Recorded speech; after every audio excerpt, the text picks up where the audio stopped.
एकीकडे महायुतीचं सरकार स्थापन होतंय तर दुसरीकडे महायुतीमध्ये येण्याबाबत बाळा नांदगावकर यांनी भूमिका मांडली आहे। मनसे कार्यकर्त्यांची भावना असू शकते की आम्ही थेट महायुतीमध्ये असायला हवं होतं, पण याबाबतचा निर्णय राज ठाकरे यांचा असेल असं विधान नांदगावकर यांनी केलंय।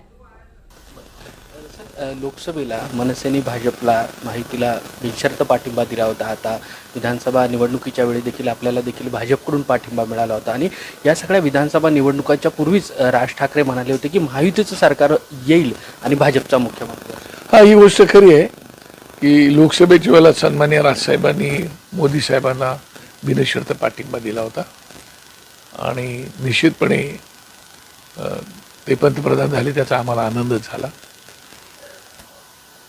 आणि आता सुद्धा त्यांनी सुद्धा माझ्या मतदारसंघात मला पाठिंबा दिला होता। देवेंद्रजी फडणवीस म्हणजे भारतीय जनता पक्षाने, शिंदे साहेबांनी, आठवले साहेबांनी, सगळ्यांनी, अजितदादा पवार वगैरे यांनी। आणि त्याच्यामुळे निश्चितपणे मला असं वाटते की भविष्यामध्ये सुद्धा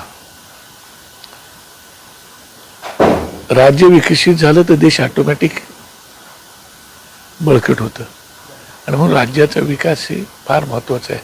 आपण मोदी साहेबांना पाठिंबा देण्यामागचं कारण काय होतं की देशाचा विकास काहीतरी होतोय, झाला पाहिजे, जगामध्ये आपलं नाव गाजलं पाहिजे आणि तशा प्रकारचं काम ते करतायत मोदी साहेब। आणि म्हणून महाराष्ट्रात सुद्धा जर उत्तम प्रकारचं काम झालं तर त्याचा आनंदच वाटेल आणि म्हणून त्यांनी सदैव सन्माननीय देवेंद्र फडणवीस यांना पाठिंबा दिला होता। आणि ते अभ्यासू व्यक्तिमत्व असल्यामुळे राज ठाकरे साहेबांना अभ्यासू माणसं जास्त आवडतात, हे बोलून पण दाखवतात ते, कारण ते स्वतः अभ्यासू आहेत, त्याच्यामुळे त्यांना ते आवडतात। आणि म्हणूनच निश्चितपणे त्यांनाही आनंद झाला असेल, कारण त्यांच्या जवळचा मित्र, माझ्या जवळचा मित्र एक मुख्यमंत्री तिसऱ्यांदा होतोय हो, काय की सोपी गोष्ट नाही। शरद पवारांनंतर ते 4 वेळा मुख्यमंत्री झाले होते शरद पवार साहेब, आता हे तिसऱ्यांदा मुख्यमंत्री होत आहेत। हा पण एक रेकॉर्डच होतो ना।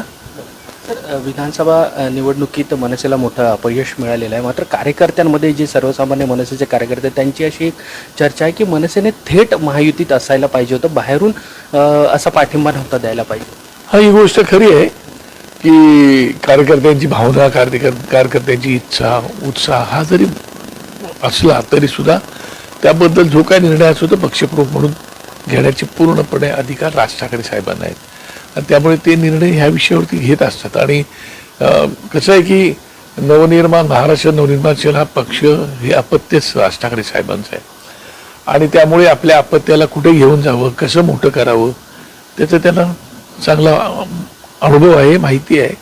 पण ठीक आहे, यश अपयश येत जात असतं, कधी कधी यशही मिळतं, कधी अपयशही मिळतं, म्हणून त्यांनी थांबून चालत नाही, थकून चालत नाही, तर पुन्हा एकदा नवीन बुलंद हौसले ठेवून, इरादे घेऊन पुढची पावलं टाकावी लागतात। त्याप्रमाणे ते निश्चितपणे टाकतील आणि तो सगळा अधिकार साहेबांचा आहे, काय करायचं काय नाही करायचं। तर अपयश आले ते अपयश आम्ही मान्य केलेलेच आहे।